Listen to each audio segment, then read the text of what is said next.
Isang mabiyaya at masaganang araw po sa atin lahat. Welcome back po dito sa ating YouTube channel, Tagapanood TV. Swerte naman, Jillian Ward reveal. Eman Bacosa Pacquiao, doble ang napanalunan pagkatapos ng laban. Yan po yung ating bibigyan ng comment, reaction, opinion sa araw na ito. At ang video na yan ay galing po sa channel ni ating TV. At kung hindi pa po kayo nakapag-subscribe dito sa ating channel, lalong-lalo na po sa mga bagong napadaan lang, mag-subscribe po kayo at i-hit ang notification bell para ma-update kayo sa mga bagong video na ilalabas natin. Isang like, share, and subscribe mga tagapanood. Sobrang laking bagay po niyan sa ating channel at libre lang naman po ang mag-subscribe. Kaya naman, subscribe na! Simulan na po natin ang ating reaction video sa araw na to mga tagapanood. Let's do this! Grabe ang naging usap-usapan matapos ang laban ni Eman Bacosa. Wala na, finish na.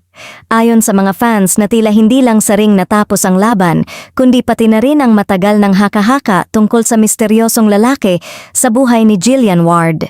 Matapos ang matagumpay na pagtatapos ng laban, hindi lang panalo ang pinagdiwang ng supporters, kundi ang tila kumpirmasyon na rin sa matagal ng iniintrigang mystery big guy ni Jillian.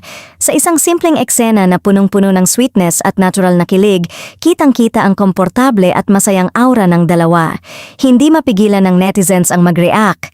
May nagsasabing ramdam ang chemistry, may nagkomento ng finally, confirmed na.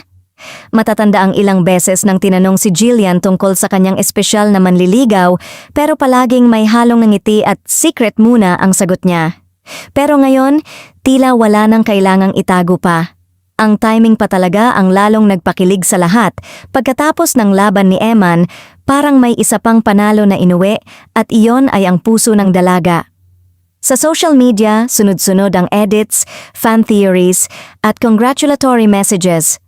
Marami ang nagsasabing deserve nila ang isa't isa, lalo na't parehong busy sa kani-kanilang career, pero nagagawang magbigay ng oras at suporta sa isa't isa. Ang mga mata ni Jillian na punong-puno ng paghanga habang nakatingin kay Eman at ang kumpiyansang tindig nito matapos ang laban ay tila patunay sa matibay na koneksyon nilang dalawa. May ilan mang nagulat sa bilis ng mga pangyayari, mas marami pa rin ang natuwa. Para sa kanilang mga taga-suporta, ito ang revelation na matagal na nilang hinihintay. Hindi na raw mystery ang big guy, kundi isang opisyal na inspirasyon sa likod ng tagumpay ni Jillian at ni Eman.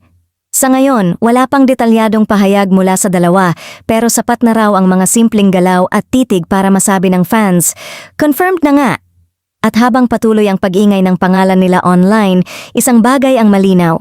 Ang laban sa ring ay natapos, pero ang love story na ito mukhang ngayon pa lang talaga nagsisimula. Napakaswerte naman Eman Bacosa, no? Doble pala yung naging panalo niya pagkatapos ng laban. Nanalo na sa laban, knockout yung kalaban, malaking karangalan yun. Nanalo rin siya sa puso ni Jillian Ward. Oh, di ba?